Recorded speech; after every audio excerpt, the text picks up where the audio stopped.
ज्यादा अच्छा, अगर आपको ब्रीफली तमाम बैटल समझ आ जाएंगी तो फिर ज्यादा डिफिकल्टी नहीं होगी। तो बैटल ऑफ काजिमा ये पहली बैटल थी against the Persian empire. Battle of Mazar ये दूसरी बैटल थी, दूसरी मेजर बैटल थी। बैटल ऑफ वलीचा ये थर्ड बैटल थी। उलैस ये फोर्थ बैटल थी। और ये सारी बैटल 633 में हुई थी। और हमने हजरत अबू बकर सिद्दीक के टाइम इनको डिस्कस किया। अब आप देखिए एक ही रो में हो रही है। जो पहली बैटल थी ये अप्रैल के महीने में हुई, दूसरी भी अप्रैल में हुई, थर्ड जो थी वो मई में, और फोर्थ जो थी वो मई में हुई थी 633 में। और फिर हम आगे देखते हैं तो छोटे छोटे जो शहर थे, फिरास था, एनुत्तमर था, और इस तरह के जो हीरा वगैरह, ये सारे के सारे जो है 633 में हुए थे। फिर हमने लास्ट टाइम बात की थी हजरत अबू बकर सिद्दीक की बैटल्स में। जो पहली बैटल थी अ, उसमें हमने बात की थी बैटल ऑफ बसरा। ये इंपॉर्टेंट बैटल थी अगेंस्ट द रोमन एम्पायर। तो इस तरफ आपके सामने जो बैटल्स आ रही है ये रोमन एम्पायर की बैटल्स है। इस कॉलम में पर्शियन एम्पायर की बैटल्स हैं, और दूसरी साइड पे जो कॉलम आ रहा है इसमें रोमन एम्पायर की बैटल्स हैं। तो बैटल ऑफ बसरा ये इंपॉर्टेंट है, और इसके बाद जो है वो बैटल ऑफ अजादैन इंपॉर्टेंट है, और फिर सीज ऑफ डेमास्कस। तो ये सारी बैटल्स जो है वो हजरत अबू बकर सिद्दीक के पहले 2 सालों में हुई थी, 633 और 634 में। और 634 में हजरत उमर रजी अल्लाह तआला अन्हु जब खलीफा बने तो उन्होंने पर्शियन फ्रंट को दोबारा एक्टिव किया। पर्शियन फ्रंट की जो बैटल्स थी वो हजरत अबू बकर रजी अल्लाह तआला अन्हु ने 633 में, 633 के दिसंबर के महीने में आपने इन बैटल्स को रोक दिया था। और खालिद बिन वलीद रजी अल्लाह तआला को यहाँ से आपने रोमन फ्रंट पे भेज दिया था। तो रोमन फ्रंट एक्टिव था, ठीक है, जब हजरत उमर खलीफा बने। लेकिन पर्शियन फ्रंट की जो बैटल्स थी वो रुकी हुई थी। और ये सारी डिटेल्स हमने लास्ट टाइम डिस्कस कर ली थी, तो इसलिए मैं इस तरफ नहीं आ रहा। तो अभी हम जो बैटल्स पढ़ रहे हैं वो पर्शियन फ्रंट की बैटल्स पढ़ रहे हैं। रोमन फ्रंट या इस तरफ की जो बैटल्स हैं ये हम बाद में पढ़ेंगे। तो यहाँ तक आपको क्लियर हो गया, बैकग्राउंड क्लियर हो गया आपको? ये रोमन और पर्शियन दो सुपर पावर्स थी, दोनों के खिलाफ बैटल्स हो रही थी। और हजरत उमर के टाइम पे दोनों के खिलाफ बैटल्स एक साथ ही स्टार्ट हो गई। अच्छा, जो पर्शियन फ्रंट पे हमने बैटल पड़ी थी, बैटल ऑफ नमारक लास्ट टाइम हमने डिस्कस की थी, ठीक है। और बैटल ऑफ ब्रिज हमने डिस्कस कर ली थी। तो इज इट क्लियर, यहाँ तक आपको क्लियर है? यानी लास्ट टाइम हमने बैटल ऑफ ब्रिज तक डिस्कस किया था, ठीक है।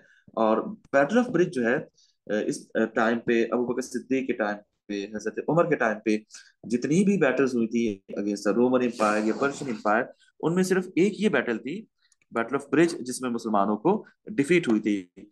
इसके अलावा जितनी भी बैटल्स थी उन सब में मुसलमान जो वो जीत गए थे।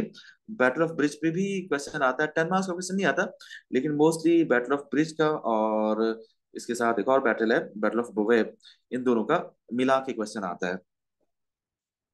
तो पहले मैं आपको ब्रीफ नोट्स डिस्कस कर रहा हूँ, ब्रीफली। उसके बाद जो इंपॉर्टेंट बैटल्स हैं उसको हम इंशाल्लाह फिर डिटेल से डिस्कस करेंगे। तो battle of Buwaib it was a battle which was fought against the battle of bridge, ठीक है। और इसका बैकग्राउंड ये था कि इससे पहले मुसलमानों को डिफीट हो चुकी थी बैटल ऑफ जसर या बैटल ऑफ ब्रिज में। और पर्शियंस जो थे उनको जो कि कॉन्क्वेस्ट हुई थी आफ्टर लॉन्ग टाइम, और मुसलमानों के खिलाफ पहले ही उनको फतह हुई थी, तो उनका मोराल काफी हाई था। तो इस डिजास्टर के बाद, बैटल ऑफ जसर के डिजास्टर के बाद, हजरत उमर रजी अल्लाह ताला अन्हु ने ये फैसला किया कि इसके बाद जितनी भी बैटल्स होंगी उसमें हजरत उमर रजी अल्लाह ताला अन्हु वो खुद निगरानी करेंगे, वो खुद जो है बैटल को कमांड करेंगे मदीना से। और आगे जितनी भी बैटल्स होंगी उनके मैप्स हजरत उमर रजी अल्लाह ताला अन्हु को भेजे जाएंगे। ये आपने ऑर्डर दिया अपने कमांडर को। हजरत मुसन्ना रजी अल्लाह ताला अन्हु मुसलमानों के कमांडर थे। इससे जो पिछली बैटल थी बैटल ऑफ ब्रिज या बैटल ऑफ जसर, उसमें एक कमांडर मुसलमानों के शहीद हो गए थे, उनका नाम था अबू उबैद सकाफी, ठीक है। तो अबू उबैद सकाफी की डेथ के बाद now Muthanna he was leading Muslim army. और पर्शियन फोर्सेस के जो कमांडर थे उसका नाम था महरान। ये भी काफी मशहूर कमांडर था पर्शिया का। और इसकी खासियत खासियत ये थी कि he was expert in Arabian warfare या डेजर्ट या अरेबिया के जो ट्राइबल वॉर्स हैं उनके लिए एक्सपर्ट था।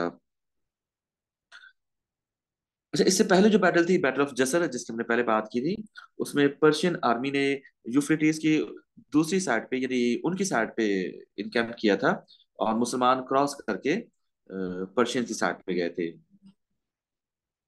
लेकिन इस बैटल में, बैटल ऑफ बुवेब में, मुसलमानों ने पर्शियंस को कहा कि now they should cross the river and come to Arabian side. तो मुसलमानों को जो पिछली बैटल में सबक मिल चुका था कि मुसलमान जब रिवर क्रॉस करके पर्शियंस की साइड पे गए थे, और पर्शियंस के पास जो कि एलिफेंट्स थे, उन्होंने मुसलमानों की आर्मी को डिस्ट्रॉय कर दिया।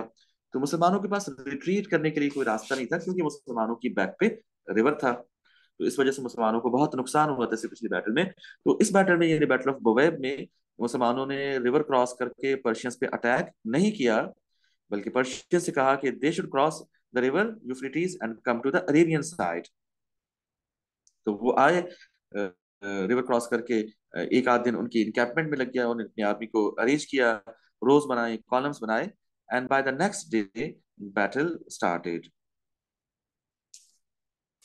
In this battle as well, like the previous all battles, जो पर्शियन की आर्मी थी, that was larger many times than the Muslim army, और Muslim army that was small in number. लेकिन इसके बावजूद जो है, मुस्लिम्स दे फॉट ब्रेवरी, और उन्होंने पर्शियन आर्मी को इस बैटल में डिफीट कर दिया, और उनका जो कमांडर था मेहरान, ही वाज किल्ड। और पर्शियन आर्मी जो कि ब्रिज बना के आई थी इस तरफ, तो उस ब्रिज को भी मुसलमानों ने डिस्ट्रॉय कर दिया, and Persians they were killed in a large number. बहुत ज्यादा लोग उनके मार गए। और after this battle, Muslims they took the city of Hira, और वो दोबारा मुसलमानों के पास आ गया। ये पहले हमने देखा था कि अबू बकर सिद्दीक रज़ी अल्लाह ताला अन्हु के टाइम पे भी हीरा मुसलमानों के पास आ गया था, लेकिन एज अ स्ट्रैटेजी मुसलमानों ने हीरा शहर को खाली कर दिया था, जब हजरत खालिद बिन वलीद रजी अल्लाह तआला को यहाँ से हटाया गया था। लेकिन अब दोबारा मुसलमानों के पास हीरा, जो कि वहाँ का बड़ा मशहूर शहर था, वो मुसलमानों के पास आ गया। और इराक का जो प्रोविंस था, ईरान के इराक इलाके का, यानी मेसोपोटामिया का, now the whole of that province was under Muslim control again. तो इस बैटल के बाद मुसलमानों ने दोबारा मेसोपोटामिया पे कब्जा कर लिया। Now after capturing Mesopotamia, after the battle of Buweb, now Persians, they were so much angry, devastated, कि मुसलमानों ने उन्हें दोबारा शिकस्त दे दी। तो now finally Muslims, they were planning to attack their capital. So can you tell me the name of their capital? Persian empire का capital कौन सा शहर था?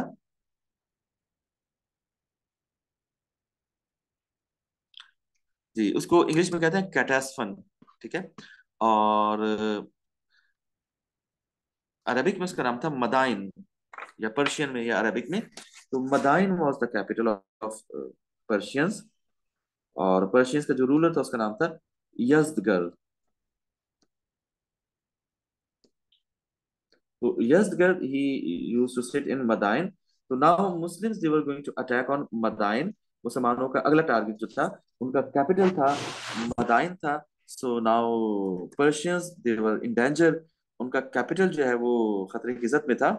So after this battle, a very important battle to place. इसका 10 marks का question आ सकता है। इसे कहते हैं बैटल ऑफ कादसिया। तो इससे पिछली जो बैटल थी, बैटल ऑफ बुवेब और बैटल ऑफ ब्रिज, इनका नॉर्मली दोनों बैटल्स का मिला के, ठीक है ना, बैटल ऑफ बुवेब का और बैटल ऑफ ब्रिज का, दोनों का मिला के क्वेश्चन आता है। इंडिपेंडेंटली इनका क्वेश्चन अभी तक आया नहीं है, और इसमें मैटर भी चूंकि इतना ज्यादा नहीं है। लेकिन बैटल ऑफ कादसिया का बहुत दफा सिंगल क्वेश्चन आ चुका है। किसी के साथ मिला के भी आ जाता है, यरमुक के साथ मिला के आ जाता है। यरमुक जो है वो रोमन्स के खिलाफ बैटल थी, और वो भी 633 में हुई थी। तो हम इसको ब्रीफली कादसिया को डिस्कस करते हैं, और उसके बाद फिर हम इसको डिटेल से भी डिस्कस करेंगे दूसरे डॉक्यूमेंट से। लेकिन पहले हम इसको ब्रीफली डिस्कस कर लेते हैं। तमाम पर्शियन बैटल्स को हम ब्रीफली डिस्कस करते हैं। फिर जो जिनका 10 मार्क्स का क्वेश्चन आता है, उनको डिटेल से डिस्कस करेंगे। तो आपको क्लियर है यहाँ तक? कोई क्वेश्चन है? बिल्कुल क्लियर है।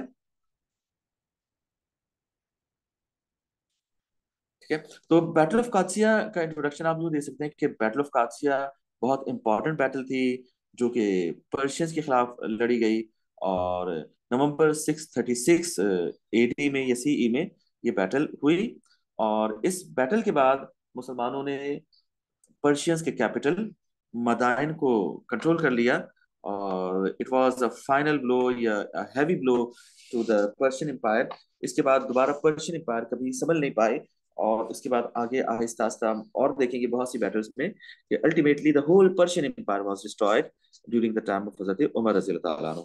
जब कादसिया की जंग इसलिए इंपॉर्टेंट थी कि इसमें एक तो फाइनल बैटल थी, पर्शियंस भी अपनी तमाम आर्मीज को लेके आए और उन्होंने हर तरह से तैयारी की, और मुस्लिम्स जो है दे और इन डेंजर कि अगर इस जंग में मुसलमानों को डिफीट हो जाती तो इसका मतलब ये था कि now Persians they would move towards Medina, और मुसलमानों की खिलाफत को बहुत ज्यादा तबाही का सामना करना पड़ सकता था। तो हजरत उमर रजी अल्लाह तआला अन्हु पर्सनली इस बैटल में मुसलमानों को लीड करना चाहते थे, लेकिन उनको मजलिस शूरा ने और तमाम सहाबा ने कहा कि आप मदीना से बैठ बैठ के लीड करें और किसी ऐसे सहाबी को कमांडर बना के भेजें जो कि बहुत इंपॉर्टेंट हो, अशर मुबशरा में से किसी को भेजें। तो हजरत उमर रज़ी अल्लाह तआला अन्हु एंड मजलिस शूरा they decided that they should send Saad ibn Abi Waqqas रज़ी अल्लाह तआला अन्हु। यू नो वेल कि साद इब्न अबी वक्कास जो है ये बहुत इंपॉर्टेंट सहाबी है, अशर मुबशरा यानी 10 प्लस कंपेनियंस में भी आप शामिल है, और प्रॉफिट मोहम्मद सल्लल्लाहु अलैहि वसल्लम के करीबी रिलेटिव भी थे। तो साद इब्न अबी वक्कास रज़ी अल्लाह तआला अन्हु को कमांडर इन चीफ बनाया गया, और उन्हें हजरत उमर रज़ी अल्लाह तआला ने ऑर्डर दिया कि he should move towards Qadisiyyah. तो कादसिया एक इलाका था नियर बाय मदाइन, मदाइन के रास्ते में जाते हुए, और ये भी यूफ्रेटिस के करीब था, और यहाँ पे पुराने महल थे पर्शियंस के, और यहाँ पे फोर्ट्रेसेस थे, and it was on the western bank of Atiq. और अतीक जो यूफ्रेटिस रिवर का एक हिस्सा था, एक ब्रांच थी। सो आप इसकी लोकेशन बता सकते हैं इंट्रोडक्शन के बाद कि ये बैटल कादसिया के मकाम पे हुई, जो कि वेस्टर्न बैंक ऑफ अतीक या यूफ्रेटिस के वेस्टर्न साइड पे वाकई ग्राउंड था जहाँ पे किले थे उनके। साद रजी अल्लाह तआला अन्हु ने पहले अपने एम्बेसडर या इन्वॉय को भेजा यजगर के पास, क्योंकि मुसलमानों का हमेशा से ये तरीका रहा कि, और ये प्रॉब्लम की इंस्ट्रक्शंस थी कि जब भी दुश्मन से मुकाबला हो तो पहले आप उनको 3 प्रपोजल्स दें। पहले तो उनको इस्लाम के बारे में बताएं कि मे बी उनको इस्लाम के बारे में पता ना हो, और बाद में वो कहें कि आपने अगर बताया होता तो हम तो इस्लाम कबूल कर लेते और इस्लाम हमें पसंद है। तो और मुसलमानों की जिम्मेदारी भी होती है कि इस्लाम का पैगाम दुनिया में पहुंचाना मुसलमानों की जिम्मेदारी है। तो पहले आपने इस्लाम का मैसेज पहुंचाया पर्शियंस तक। दूसरी बात कि अगर इस्लाम का मैसेज समझ नहीं आ रहा आपको, यानी हर दुश्मन से ये कहा जाता था, तो Muslims they would talk about piece, कि हम आपस में पीस ट्रीटी कर सकते हैं। तो उसकी कुछ कंडीशंस हो सकती हैं, तो peace treaty that was a second option. और अगर कोई ऐसे दुश्मन होते जो पीस ट्रीटी भी नहीं करना चाहते थे, तो तीसरा ऑप्शन जो था वो वॉर का ऑप्शन होता था। अच्छा, इस मौके पे हम ये देखते हैं कि जो पर्शियन एम्परर था यज़गर, उसने मुसलमानों के सफीर की इंसल्ट की, और उसने बड़े आप इंसल्टिंग वर्ड इस्तेमाल किए जिनमें से उसने कहा कि तुम लोग जो है अरब से उठ के आ गए हो और भूखे नंगे लोग हो, तुम्हारे पास वेपन्स भी नहीं है, तुम क्या सोच के हम पे हमला करने आए हो? अगर तुम्हें मालो दौलत की जरूरत है, पैसों की जरूरत है, तो हम तुम्हें मालो दौलत दे देते हैं, पैसे वैसे ले लो और वापस चले जाओ। और उसने कहा कि तुम्हें कभी ये जरूरत नहीं हुई, तुम तो हमेशा जो है वो एक इंफीरियर नेशन थे, तुम किस तरह ये सोच सकते हो कि तुम पर्शियंस को हरा सकते हो? इस तरह उसने बहुत ही इंसल्टिंग अंदाज से मुसलमानों के जो एम्बेसडर था उसको इंसल्ट किया। और इसके साथ साथ फर्दर उसने मुसलमानों को इंसल्ट करने के लिए उसने मिट्टी का एक टोकरा भरा, और मिट्टी का टोकरा भर के कहा कि इसको इसके सर पे रख दिया जाए एम्बेसडर को, और इस तरह इसको अपने कैंप से निकाल दिया जाए। तो actually he wanted to insult Muslim ambassador या envoy by giving him basket of soil. तो उसने एक सॉइल की बास्केट देके उसने इंसल्ट करने की कोशिश की कि इससे और ज्यादा इंसल्ट होगी। लेकिन मुसलमानों को जब ये पता चला कि यजगर ने अपनी जमीन अपनी मट्टी मुसलमानों के इन्वॉय के को दी है, तो हजरत साद इब्न अबी वक्कास ने कहा कि it is a good sign इस तरह तो ये समझ लें कि यजगर ने अपनी जमीन या अपनी मिट्टी खुद हमारे हवाले कर दी है, तो अब हमें घबराने की जरूरत नहीं है। It is a good sign for us. अच्छा, यजगर को भी जब उसने ये दे दी, मिट्टी दे दी, यानी पर्शियन एम्परर, तो उसको उसके जो दरबार में लोग थे उनका, ये आपने बहुत गलत कर दिया, ये तो आपने बदशगुनी कर दी, आपने अपनी जमीन दे दी, अपनी जमीन की मिट्टी दे दी, तो ये तो बुरा साइन है। तो फिर उसने अपने सोल्जर्स भेजे कि इस इन्वॉय को वापस लाएं और उससे मिट्टी वापस लें। लेकिन तब तक मुसलमानों के जो इन्वॉय थे वो वापस अपने कैंप में आ चुके थे। रशियन आर्मी के जो नंबर था, that was so much large, 1,20,000, और इसमें 300 वॉर एलिफेंट्स थे। और इनका जो कमांडर था, उनका सबसे बड़ा जो है सुप्रीम कमांडर, बड़ा फेमस कमांडर था, उसका नाम था रुस्तम फर्रुखजाद। और रुस्तम फर्रुखजाद उनका लेजेंडरी कमांडर था। रोमन्स के खिलाफ बहुत सारी बैटल्स रुस्तम ने जीती थी, और अपनी बहादुरी की वजह से बहुत ज्यादा मशहूर था। तो Rustam Farrukhzad he was their main commander, तो इसको आप मेंशन कर सकते हैं। और मुस्लिम आर्मी का जो नंबर था, that was not not more than 30,000, यानी बहुत ही कम आर्मी थी। लेकिन हजरत उमर रज़ी अल्लाह तआला अन्हु की एक बात यहाँ पे हमें बहुत ज्यादा इंपॉर्टेंट बात हमें ये नजर आती है कि इसी दौरान जबकि ये बैटल प्लान हो रही थी, एक और बैटल चल रही थी अगेंस्ट द रोमन एम्पायर, और वो भी बहुत इंपॉर्टेंट बैटल थी। और उस बैटल का नाम था battle of यरमूक। So battle of यरमूक चल रही थी अगेंस्ट द रोमन एम्पायर।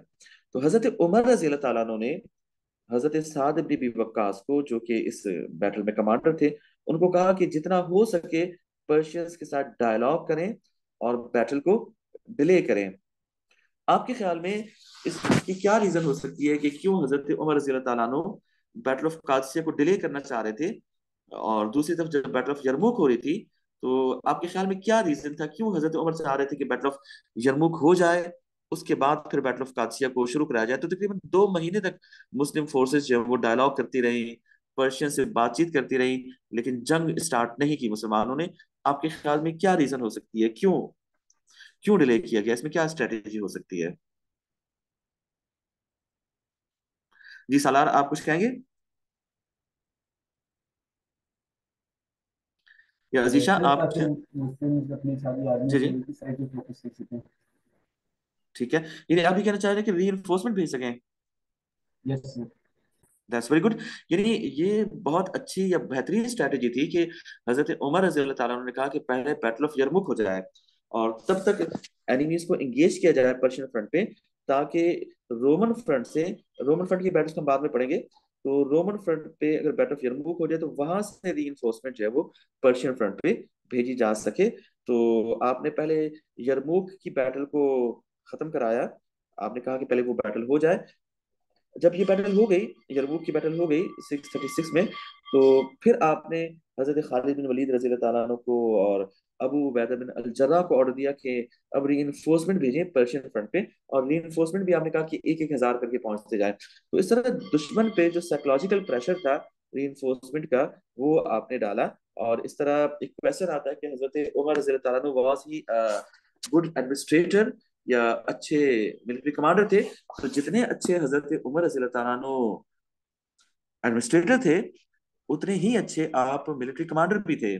तो ये जो रीइंफोर्समेंट की स्ट्रेटजी है, इसको आप उसमें मेंशन कर सकते हैं एज अ रीजन कि आपने रीइंफोर्समेंट्स भेजी, that was a great strategy. इससे पर्शियंस का मोरल डाउन हुआ, और आपने बैटल ऑफ यरमुक को डिले करवाया, तो ये आपकी बहुत बड़ी बसीरत थी, हिकमत अमली थी, ताकि आप रीइंफोर्समेंट्स भेज सकें। फर्दर आप इसमें ये भी बता सकते हैं कि आपने बैटल के दौरान हर बैटल का map, after the battle of bridge की डिफीट के बाद, हर बैटल का मैप आप मंगवाया करते और खुद वॉर प्लान करते। और जंग के साथ साथ आपके जो एम्बेसडर्स हैं या आपकी जो पोस्ट का सिस्टम था, दैट वाज वेरी स्ट्रांग। तो आपको जंग की सूरत हाल से आगाही मिलती रहती थी, और आप साथ साथ इंस्ट्रक्शंस देते जाते थे। तो ये दोनों चीजें बताती है कि he was a great military commander. अच्छा, इस बैटल की खास बात ये भी थी कि जो मुस्लिम आर्मी थी 30,000, इसमें नबी अकरम सल्लल्लाहु अलैहि वसल्लम के 1400 सहाबा भी शामिल थे। तो इससे पता चलता है कि कितनी इंपॉर्टेंट बैटल थी कि प्रॉफिट मोहम्मद सल्लल्लाहु अलैहि वसल्लम के 1400 सहाबा इस बैटल में शामिल थे।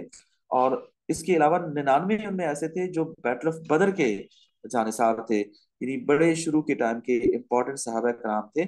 उन्हें भी इस बैटल में उन्होंने भी शिरकत की। तो इससे अंदाजा किया जा सकता है कि बैटल कितनी इंपॉर्टेंट थी और इसमें मुसलमानों का जीतना कितना जरूरी था। अच्छा, एक और बात इसमें यह है कि नबी अकरम सल्लल्लाहु अलैहि वसल्लम ने मुख्तलिफ मौके पे ये पेशेंट गोइयां या फ्यूचर की न्यूज दी थी कि soon Persia will be conquered और मुसलमान पर्शिया को फतह करेंगे। Can you tell me any of the incident जहां पे प्रॉफिट मोहम्मद सल्लल्लाहु अलैहि वसल्लम ने पर्शियन विक्ट्री की खुशखबरी सुनाई हो? क्या मुझे बता सकते हैं कोई ऐसा इवेंट लाइफ ऑफ प्रॉफिट से? जी राहिमा, आपके जहन में है या अजीज शाह, आप बताएं। कोई सा भी ऐसा इवेंट प्रॉफिट सल्लल्लाहु अलैहि वसल्लम की लाइफ में जहां पे आपने ये खुशखबरी सुनाई हो कि Persian empire will be conquered soon by the Muslims. आपके जहन में ऐसा इवेंट है? Battle of French. बहुत अच्छा, दैट्स वेरी गुड। जो ट्रेंच की बैटल थी, ट्रेंच की बैटल में यू मे रिकॉल के वहां पे एक चट्टान आ गई थी जो टूट नहीं रही थी, तो प्रोफेसर ने उस चट्टान पे कुदाल मारी और जब वो चट्टान टूट गई तो आपने ये खुशखबरी दी कि soon Muslims will, a time will come that Muslim will conquer conquer Persian। तो बैटल ऑफ ट्रेंच को आप मेंशन कर सकते हैं। और ट्रेंच के अलावा एक और शख्स था, उसका नाम था सुराका, सुराका बिन मालिक। सुराका बिन मालिक को भी आपने ये खुशखबरी दी थी। तो कैन यू टेल मी सुराका बिन मालिक कहाँ था, कौन था? कैन रिकॉल कि ये सुराका बिन मालिक का इवेंट कब हुआ था? व्हेन प्रॉफिट सल्लल्लाहु अलैहि वसल्लम ही वाज माइग्रेटिंग, जब आप माइग्रेशन कर रहे थे तो रास्ते में एक शख्स घोड़े पे आपको और अबू बकर सिद्दीक रज़ियल्लाहु अन्हु को रोकने के लिए आया था, तो वो सुराका बिन मालिक था। तो उसको भी आपने ये खुशखबरी दी थी कि एक दिन आएगा कि जब हम पर्शियन एम्पायर को कनकर करेंगे। अच्छा सालार, आप मेरा ख्याल है बीच में आपका नेट डिस्कनेक्ट हो गया, तो मैंने ये पूछा था कि दो ऐसे इंसिडेंट आप बताएं जिनमें प्रॉफिट मोहम्मद सल्लल्लाहु अलैहि वसल्लम ने ये खुशखबरी दी थी कि फ्यूचर में एक वक्त आएगा कि मुसलमान जो है वो पर्शियन एम्पायर को फतह करेंगे। तो इसलिए मुस्लिम सोल्जर्स जो अपनी फैमिलीज को भी साथ लेके आए थे, क्योंकि उनको यकीन था कि नबी अकरम सल्लल्लाहु अलैहि वसल्लम की जो पेशेंट गोई है वो ठीक होगी, पूरी होगी, और वो इन फतहशुदा इलाकों में सेटल्ड हो जाएंगे। तो पहला तो इन्होंने बताया कि बैटल ऑफ ट्रेंच में जब प्रॉफिट मोहम्मद सल्लल्लाहु अलैहि वसल्लम जो है जब उन्होंने पत्थर पे जरब मारी तो वहां से रोशनी निकली, तो आपने कहा कि सून पर्शिया भी निकल कर। और दूसरा जो था वो सुराका बिन मालिक का मैंने मेंशन किया कि सुराका बिन मालिक आपको रोकने आया था माइग्रेशन के मौके पे, आपको रोकना चाह रहा था। तो तब भी आपने ये पेशेंट गोई की थी कि एक दिन का आएगा कि पर्शियन एम्पायर फतह हो जाएगी, और उस दिन जो पर्शियन एम्परर है उसके जो उसको ऑर्नामेंट्स हैं वो मदीना लाए जाएंगे, तो तुम्हें वो ताज पहनाया जाएगा। तो आप सल्लल्लाहु अलैहि वसल्लम ने ये पेशन गोई पहले फरमा दी थी। तो यहाँ तक क्लियर आपको कि मुसलमानों को पक्का यकीन था कि पर्शिया जो है वो एक ना एक दिन फतह हो जाएगा। यहाँ तक क्लियर आपको? Any question? No sir. चलो गुड, आगे चलते हैं। तो इसका 10 मार्क्स का क्वेश्चन आता है, इसलिए इसको थोड़ा डिटेल से हम डिटेल की तरफ भी आते हैं। मैं पहले ब्रीफली करा लूँ डिटेल, फिर मैं आपको कुछ थोड़ा तेज करा दूंगा, क्योंकि अगर हम इस तरह स्लो जाएंगे तो फिर टॉपिक कवर हो, तो डिटेल आप खुद भी पढ़िएगा। तो डिटेल नोट्स भी मैं आपको प्रोवाइड करता हूँ थोड़ी देर में। तो रुस्तम जो था उसने आर्मी को opposite side of the bank of river उसने स्टे करवाया, और वो ये चाहता था कि मुसलमानों की आर्मी जो है वो थक जाए और मुसलमान जो है उनकी सप्लाई जो है उनको रोका जाए। लेकिन मुसलमानों ने ये तरीका इख्तियार किया कि जंग जब स्टार्ट हो गई तो मुसलमानों की जो रेडिंग पार्टीज थी उन्होंने पर्शियंस पे अटैक करना शुरू कर दिया, उनकी आर्मी पे अटैक करके और वहां से वापस आ जाते। तो इस तरह देवर अटैकिंग लाइक गुरिल्ला वॉरफेयर, तो इस तरह उनको बैटल में एंगेज किया।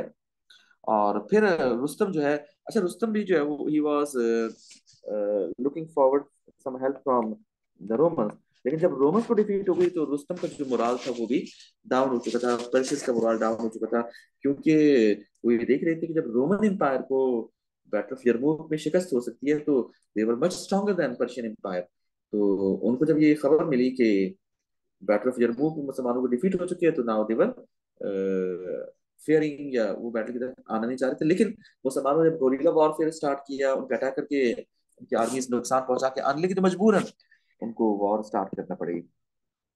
और रुस्तम की आर्मी ने रिवर क्रॉस किया। रात के अंधेरे में उन्होंने रिवर को रोक के उसके अंदर डैम बना के, और क्योंकि बहुत बड़ी आर्मी थी तो उन्होंने रिवर का रास्ता रोक के, रास्ता तब्दील करके, फ्लो ऑफ वाटर को चेंज करके, और उनकी आर्मी ने रात के अंधेरे में दरिया क्रॉस कर लिया। और उसके बाद फिर जंग स्टार्ट हुई, and it continued for 3 days and 4 nights। और जंग के दौरान ही मुसलमानों को फिर रीइंफोर्समेंट भी मिली, और जो जरमूक से मुसलमान आ रहे थे रीइंफोर्समेंट, वो भी दरमियान में पहुंचना शुरू हो गई। और काका बिन अमर एक बड़े मशहूर सहाबी है, वो पहली रीइंफोर्समेंट लेके आए। तो इस पे हम डिटेल में जब बात करेंगे तो फिर डिस्कस करेंगे। और हजरत साद रजी अल्लाह तआला अन्हु जंग के दौरान बीमार थे, चल फिर नहीं सकते थे, काफी ज्यादा वो बीमार थे। तो उन्होंने बैटलफील्ड के साथ ही एक पुराना महल था, पैलेस था, अबंडन पैलेस, जो कि खंडरात की शक्ल में था। तो उसमें आपने स्टे किया, और वहां से आपने बैटल को कंट्रोल किया। अपने इनवॉइस के जरिए से ऊंची जगह से आपने बैटलफील्ड पर नजर रखी हुई थी, और वॉर स्ट्रेटेजी साथ साथ भेजते जा रहे थे। और एक नेटवर्क था मुसलमानों का, मुसलमानों के स्पाइस का, मुसलमानों के सोल्जर्स ने एक नेटवर्क बनाया हुआ था, which was connecting that palace to the battlefield. और ये भी हम देखते हैं कि जो सेकंड लास्ट डे था, on that day Persians they tried to attack on that palace, and they wanted to kill Saad bin Abi Waqqas, but Muslim soldiers they intercepted them on time, और they saved Hazrat Saad bin Abi Waqqas। और फिर last day में जंग चलती रही, on the fourth night सारी रात जंग चलती रही, और ultimately Rustam Farrukhzad he was killed, and Muslims they won the battle. इस पे हम डिटेल में भी बात करेंगे। So it is important battle. Muslims they won the battle, और 8500 मुसलमान इसमें शहीद हुए। और पर्शियंस उनकी काफी बड़ी तादाद, 30 से 40 हजार पर्शियंस इस बैटल में शहीद हो गए। और they left the battlefield after death of their leader Rustam Farrukhzad. और मुस्लिम मुस्लिम जो है दे मार्च फॉरवर्ड, क्योंकि इसके बाद there was nothing else but Madain. तो मुस्लिम ट्रूप्स ने मदाइन की तरफ मार्च शुरू किया, and they capture the city just after small skirmishes. तो इस तरह जो कैपिटल था कैटेसफॉन या मदाइन, पर्शियन एम्पायर का जो कैपिटल था, that fall under Muslim control. और मुसलमानों ने मार्च 637 में कैटेसफन को, आफ्टर 2 months बिसीज, उन्होंने मुसलमानों ने पर्शियन एम्पायर की कैपिटल मदाइन को कंट्रोल कर लिया। तो यहां तक आपको क्लियर है कि पर्शियन एम्पायर का कैपिटल मदाइन कंट्रोल में आ गया मुसलमानों के। और दूसरी तरफ जो बजंटीनियन एम्पायर थी, उसका जो कैपिटल था डिमास्कस, वो भी around the same time period it was captured by Muslim forces under the command of Abu Ubaidah bin al Jarrah. तो यरमुक और उसके आसपास मुसलमानों ने पर्शियन एम्पायर का कैपिटल भी कंट्रोल कर लिया, कैप्चर कर लिया। और रोमन एम्पायर का जो ईस्टर्न पार्ट था, बेजेंटीनियन एम्पायर, उसके कैपिटल को भी मुसलमानों ने कंट्रोल कर लिया। अच्छा, मैं इस पे वापस आता हूँ, मैं आपको थोड़ा सा मैप दिखा दूं ताकि आपको थोड़ा सा क्लियर हो जाए कि ये किस तरह ये सारी एडवांसमेंट हो रही है। अब देखिए, ये जो डिटेल नोट्स हैं, इसमें हम बाद में थोड़ी देर में बात करेंगे। इनमें अगर आप देखें तो you can see the map as well.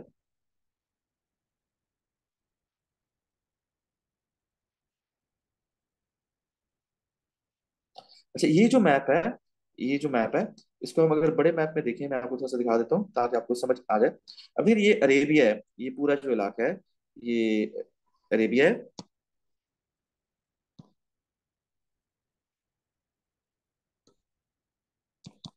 ये इलाका जो है, ये अरेबिया है। और यहाँ पे मदीना था तकरीबन, जहाँ पे डॉट लगाया मैंने। और यहाँ से हजरत उमर रज़ी अल्लाह अन्हु कमांड कर रहे थे। और ये जो इलाका है आप यहाँ पे देख रहे हैं, ये मेसोपोटामिया का इलाका है, ठीक है ना। तो आपको बैटलफील्ड का आइडिया होगा कि कहाँ पे ससनीड एम्पायर में ये बैटल्स हो रही थी। और रोमन एम्पायर जो, वो इस तरफ का पूरा इलाका भी रोमन एम्पायर का था। मैं थोड़ा सा कम दिखाया, लेकिन ये जो इलाका है ये सारा भी रोमन एम्पायर का था। और ये सीरिया का इलाका है, जहाँ पे मैंने एस लिखा है। तो यहाँ पे बैटल ऑफ यरमुक हुई तकरीबन इस जगह पे, यहाँ पे बैटल ऑफ यरमुक हुई। और बैटल ऑफ यरमुक भी 636 में हुई। और ये बैटल ऑफ कादसिया, जहाँ पे मैंने क्यू लिखा है, यहाँ पे हुई। और यहाँ पे, और ये भी 636 में हुई। लेकिन हजरत उमर रज़ी अल्लाह अन्हु ने पहले बैटल ऑफ यरमूक को मुकम्मल किया। उसके बाद यहाँ से रीइंफोर्समेंट भेजी उन्होंने कादसिया की तरफ। ठीक है, तो ये आपको बैटलफील्ड की लोकेशन क्लियर होगी। अब ये जो पार्ट है यहाँ पे, जो आप ये इलाका देख रहे हैं, इसको हम बड़े मैप में देखते हैं। इसको थोड़ा बड़ा करके देखते हैं। अगर इसको आप थोड़ा बड़ा करके देखते हैं तो you will come to know कि यहाँ पे आप देखें, ये जो इलाका है, ये आपको दो दरियाओं के दरमियान नजर आ रहा है, जहाँ पे मैं एम लिख रहा हूँ।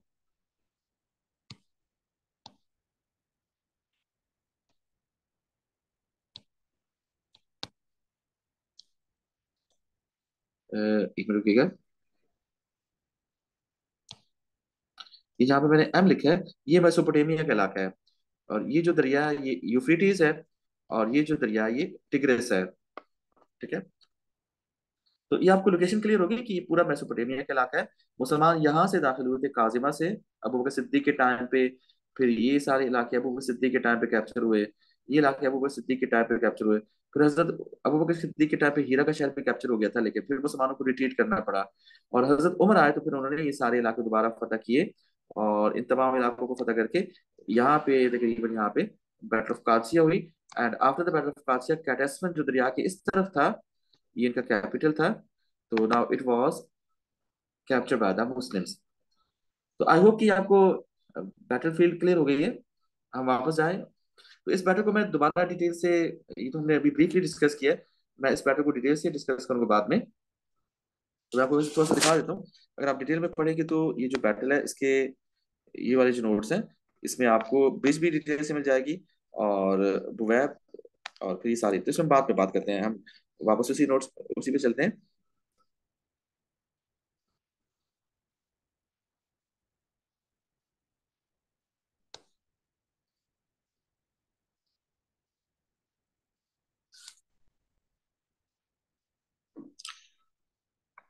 तो यहाँ तक आप क्लियर, आगे चले। Battle of Qadisiyyah. ठीक है, बैटल ऑफ कादसिया के बाद एक और इम्पोर्टेंट बैटल हुई, दैट वाज बैटल ऑफ जलूला। और इसका रीजन ये था कि पर्शियंस को जब डिफीट हो गई इससे पिछली बैटल में, बैटल ऑफ कादसिया में, और उनका कैपिटल भी मुसलमानों के कंट्रोल में आ गया, तो एक तरह से उनकी जो एम्पायर थी दैट वाज डिस्ट्रॉयड। लेकिन जो उनके ट्रूप्स थे, उनका बादशाह था, वो वहां से भाग के एक और महफूज मकाम पे चले गए। और उन्होंने अपने आप को रीऑर्गेनाइज किया, अपनी आर्मीज को रीऑर्गेनाइज किया। और बैटल ऑफ जलूला, जलूला के मकाम पे, जलूला की जगह का नाम भी था, तो जलूला जलूला के मकाम पे उन्होंने अपनी आर्मीज को दोबारा रीऑर्गेनाइज किया। और मुसलमानों का मुकाबला करने के लिए एक बड़ी आर्मी उन्होंने गैदर की। तो अगर बैटल ऑफ जलूला का क्वेश्चन आता है तो आप इसको भी इंट्रोडक्शन में मेंशन कर सकते हैं कि बैटल ऑफ जलूला एक जंग थी जो कि अप्रैल 637 में हुई, मुस्लिम्स के और ससानीड एम्पायर के दरमियान हुई। मुस्लिम जो थे राशिदून कैलिफेट थे, और ससानीड एम्पायर जो थे वो पर्शियन थे। और this battle took place after the conquest of Ctesiphon, या capital of the Persian empire. अच्छा, जब कैपिटल ऑफ पर्शियन एम्पायर यानी कैटेस्फिन मुसलमानों ने फतह कर लिया था, तो उसके बाद हजरत साद इब्न अबी वक्कास ने वेस्ट की तरफ मुख्तलिफ इलाकों को कैप्चर करने के लिए मुख्तलिफ फोर्सेस भेजी। और उन्होंने बहुत सारे इलाकों को कैप्चर कर लिया। लेकिन मुसलमानों की मोस्ट इम्पोर्टेंटली इस तरह करीसिया का इलाका है, हीथ का इलाका है, ये सारे मुसलमानों ने कैप्चर कर लिए। लेकिन पर्शियंस की बहुत सारी छोटी छोटी आर्मीज जो थे, बैटल ऑफ कासिया से भाग के गई थी, वहां उनको डिफीट हुई थी जब, तो वहां से भाग गए थे। But they were active in northern areas of the Persian empire, या कैटेसवन के नॉर्थ की तरफ। और वो सब जो है वो जलूला के मकाम पे जब जमा हुए, जो कि टिग्रिस के नॉर्थ पे था। और कुछ आर्मीज तिकरित के मकाम पे जमा हो गई, कुछ मौसल के मकाम पे जमा हो गई। तो इन तमाम आर्मीज ने अपने आप को रीऑर्गेनाइज किया, और अल्टीमेटली फिर जलूला के मकाम पे इन्होंने अपने आप को ऑर्गेनाइज कर लिया। तो Jalula was the centre of the Persian empire after the defeat of Qadsiya, after losing their capital, और it was a massive battle, जिसके बाद मुसलमानों को तकरीबन बहुत सारा इलाका पर्शियन एम्पायर का मुसलमानों को मिल गया। लेकिन इसके बाद एक और बैटल भी होगी, नहावन। वो भी इंपॉर्टेंट है, नहावन की बैटल का भी क्वेश्चन आया था 10 मार्क्स का लास्ट ईयर। तो जलूला का भी 10 मार्क्स का क्वेश्चन आ सकता है, और नहावन का भी 10 मार्क्स का क्वेश्चन आ सकता है। और कादसिया का तो आ चुका है, नहावन का भी आ चुका है, लेकिन जलूला का भी आ सकता है। तो जलूला वो जगह थी जहाँ पे पर्शियन आर्मीज कैटर हुई, और स्ट्रेटेजिकली इंपॉर्टेंट जगह थी, क्योंकि यहाँ से रूट्स निकलते थे, इराक की तरफ का रास्ता जाता था, खुरासान, आजरबाईजान। तो बहुत इंपॉर्टेंट जगह थी। और यहाँ पर जो कमांड कर रहा था that was their commander Mihran. और ये फर्रुखजाद का भाई था। और it was he was a important commander after general general Farrukhzad. तो फर्रुखजाद तो हमने पढ़ा था कि पिछली बैटल में उसको मुसलमानों ने कत्ल कर दिया था। तो ये उसका भाई था। अच्छा, हजरत उमर रज़ी अल्लाह ताला अन्हु ने हजरत साद इब्न अबी वक्कास को इंस्ट्रक्ट किया कि वो तमाम मैटर हजरत उमर को रिपोर्ट करें। और फिर हजरत उमर रज़ी अल्लाह ताला ने डिसाइड किया सबसे पहले हमें जलूला से निपटना है। बाकी छोटे छोटे मकाम जहाँ पे पर्शियंस जमा है उनको बाद में देखेंगे, लेकिन जलूला जलूला जो है वो बहुत इंपॉर्टेंट है। तो पहले आपने तिकरित के खिलाफ एक्शन लिया, मूसल के खिलाफ एक्शन लिया, यहाँ भी छोटी छोटी आर्मीज थी ताकि रास्ता क्लियर किया जा सके नॉर्थ की तरफ, और Muslim armies they could reach to Mosul. तो मूसल जाने के लिए रास्ते में तिकरित आता था, उसको भी कंट्रोल किया पहले मुसलमानों ने, मूसल को कंट्रोल किया। And ultimately they reach to Jalula. अच्छा, जलूला की बैटल में हाशिम बिन उतबा, इनको हजरत उमर रजी अल्लाह ताला अन्हु ने मुसलमानों का कमांडर बनाया। और ये बैटल हुई तकरीबन अराउंड अप्रैल 637 में। हजरत हिशाम जो थे, हाशिम जो थे, हजरत हाशिम ने मार्च किया और इनके पास 12,000 की फोर्सेस थी। और कैटस्फिन से इन्होंने मार्च किया, क्योंकि now Ctesiphon under under Muslim control. तो कैटस्फिन अब मुसलमानों के पास था, तो वहां से इन्होंने मार्च किया। और ये अल्टीमेटली रीच टू जलूला। और जलूला को उन्होंने बिसीज कर दिया। 7 महीने तक ये बिसीज चलता रहा। और अल्टीमेटली जलूला के जो लोग थे उन्होंने सरेंडर कर दिया। And now Jalula came under Muslim control. इसके बाद फर्दर हम ये देखते हैं कि छोटे छोटे और भी जलूला से के एनेक्सेशन में कुछ बैटल्स हुई, मिलिट्री कैंपेन्स हुई। कि जब जलूला में पर्शियन फोर्सेस को डिफीट हो गई, तो उनका जो किंग था, जिसको जिसका नाम था यजगर, वो वहां से रे के इलाके में चला गया। तो ये रे का इलाका जो है ये भी अफगानिस्तान के साइड पे है, और अफगानिस्तान और ईरान के दरमियान का इलाका है।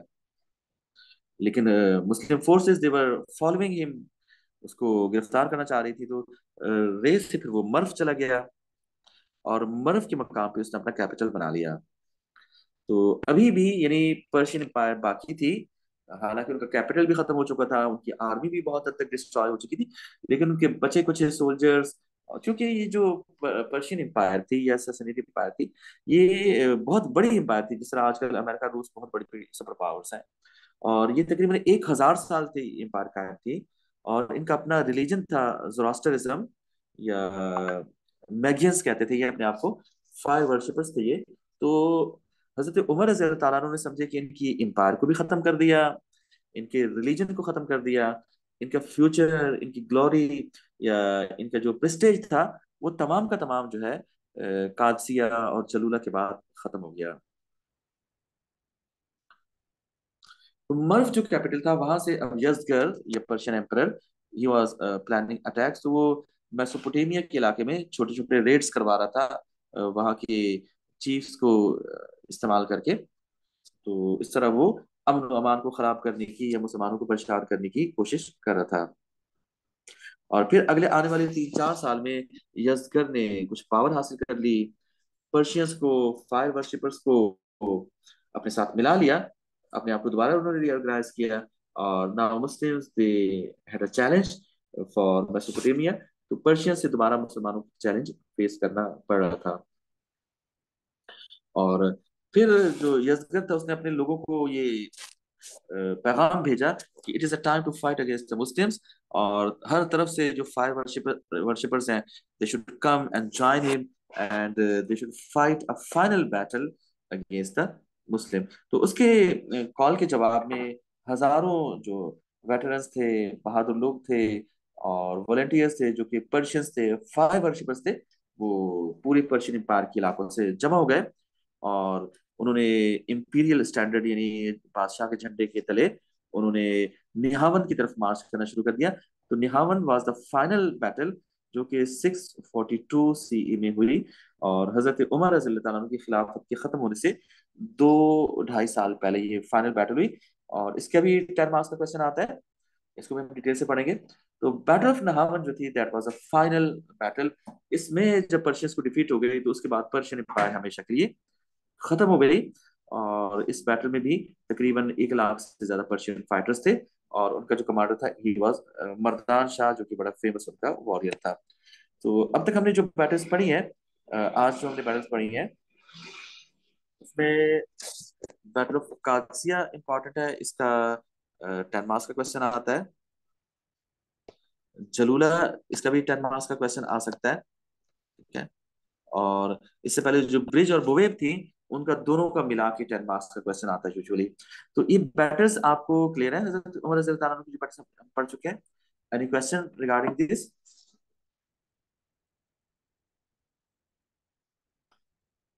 ओके, ठीक है। चलिए, अब तकरीबन 10 मिनट है, तो मैं ये चाह रहा था कि मैं आपको एक डॉक्यूमेंट्री दिखा दूं, एक वीडियो दिखा दूं बैटल ऑफ कादसिया से रिलेटेड। मैं देखता हूँ अगर इसकी आपको आवाज आती है, मुझे 1 मिनट दें, मैं जरा इसको खोल लूँ। अगर आवाज आती है तो ये डॉक्यूमेंट्री आपको काफी चीजें क्लियर कर देगी।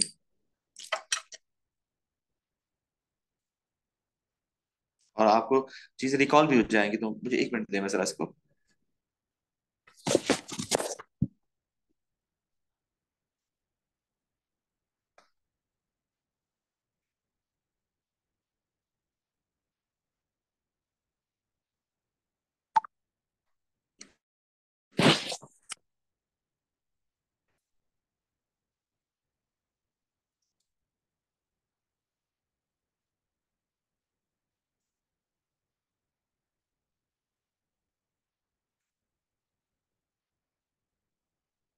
सिक्स थर्टी टू में पर्शियन एम्पायर के खिलाफ।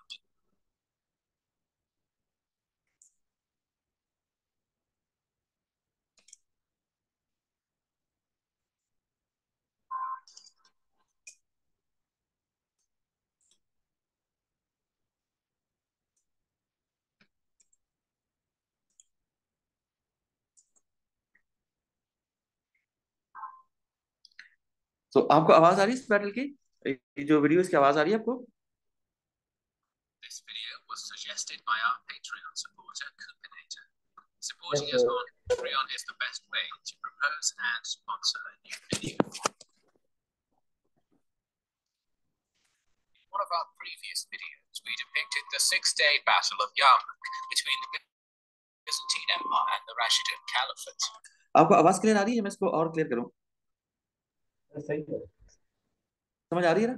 मैं मतलब स्पीकर लगाने की जरूरत नहीं है ना? चले, मैं इसको स्टार्ट करता हूं। But the early Muslim incursion was not limited to the lands of the Roman emperors.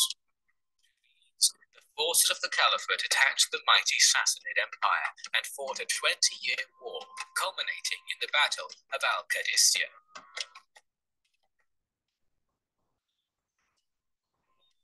Byzantine and Sassanid empires fought each other in many conflicts through the centuries, but none of them was as bloody and fruitless as the War of 602 to 628. This conflict weakened and exposed both empires. Meanwhile, to the south, the Prophet of Islam, Muhammad, had united most of Arabia by 640. His successor, Caliph Abu Bakr, faced a massive rebellion against his rule. This conflict, later known as the Ridda Wars, continued until February of 633. With Persia back under his control, Abu Bakr started thinking about expansion. Early Muslim sources gave one offer a justification, but in March of 633, he sent his best general, Khalid ibn al-Walid, to attack the Sassanid Empire. In April, al-Walid and his 18,000 troops entered modern-day Kuwait. The local governor, Hormuz, had 20,000 men under his command and moved to intercept al-Walid near Kazima. But the Arab army was more mobile, and al-Walid was able to outflank the Sassanids to move on with fear. अभी इसमें आपको जो अबू बकर सिद्दीक की battles हैं वो भी थोड़ा briefly mention होगी, और फिर अल्टीमेटली, क्योंकि ये सारी जो सिचुएशन है ये हजरत अबू बकर सिद्दीक के टाइम से ही डेवलप हो रही है।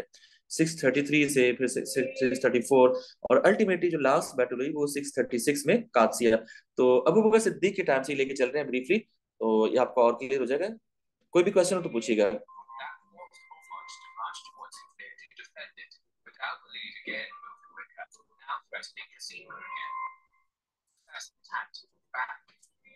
This marching tired the forces of Hawkins, and they eventually had to fight exhausted in the engagement that would later be known as the Battle of Chens. Began a duel between the generals, in which Hawkins was killed.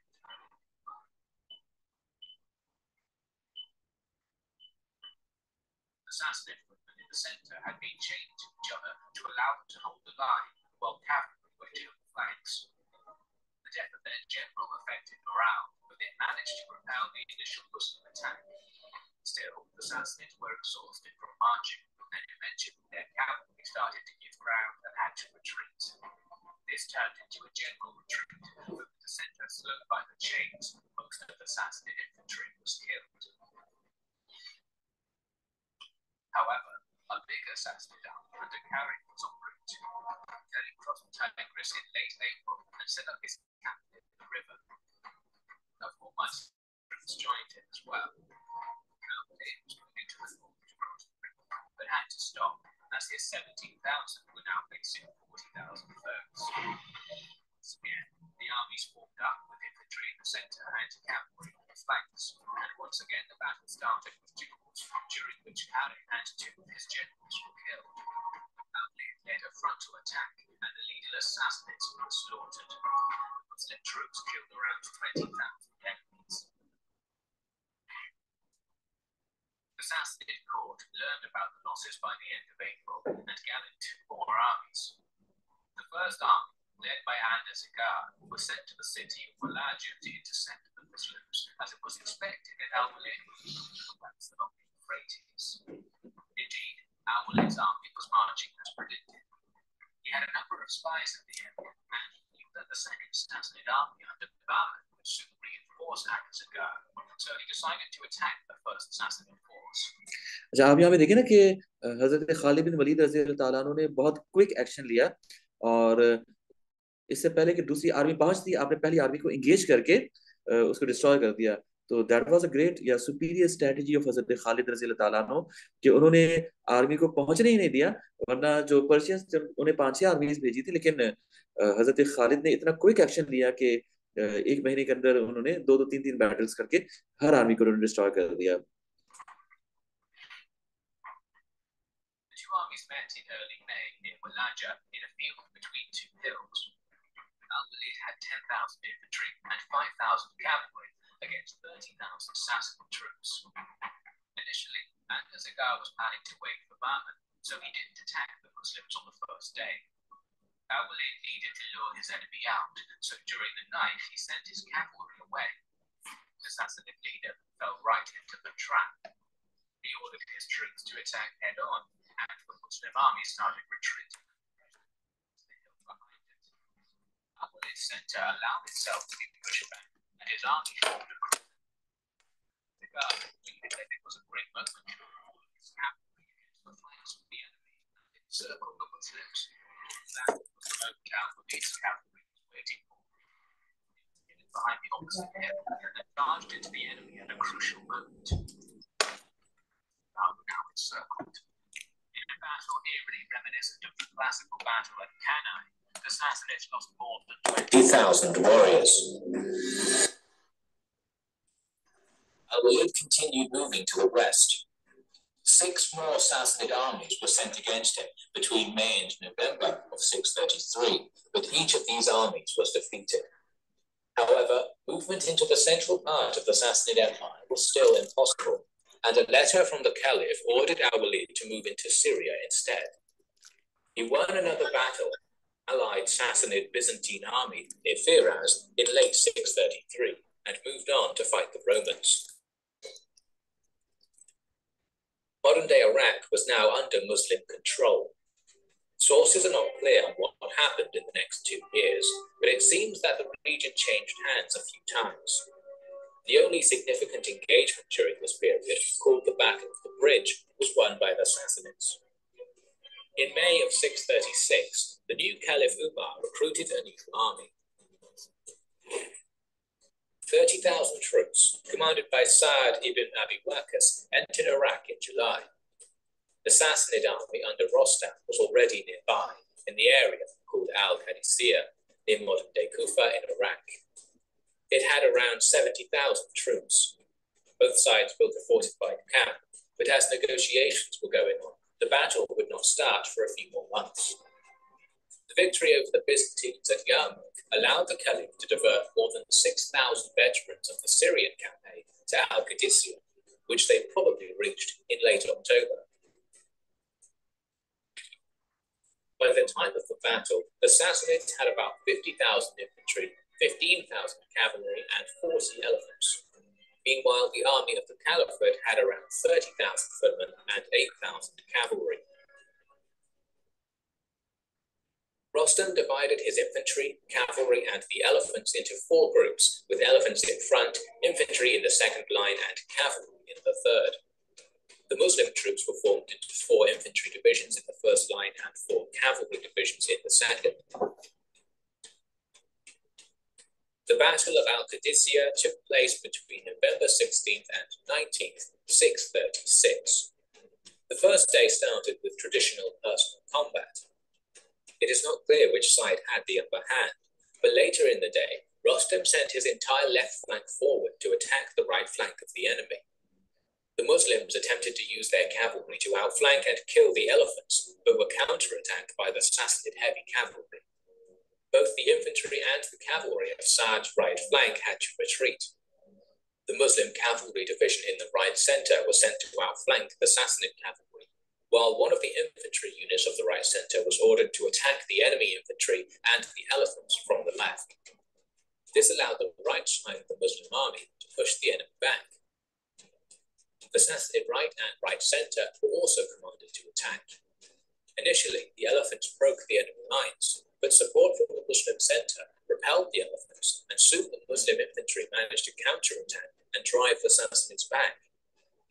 Sa'd ordered his cavalry on the flanks to attempt an envelopment, and that put pressure on the Sassanid cavalry.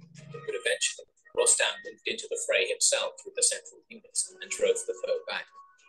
The first day ended inconclusively.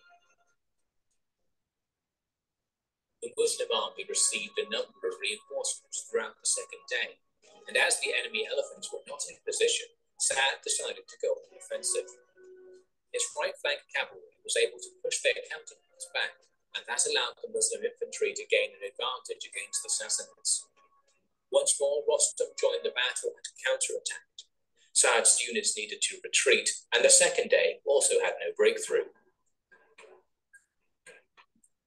At the beginning of the third day, Rostam commanded his troops to attack the enemy, as he was eager to end the battle before more Muslim reinforcements arrived.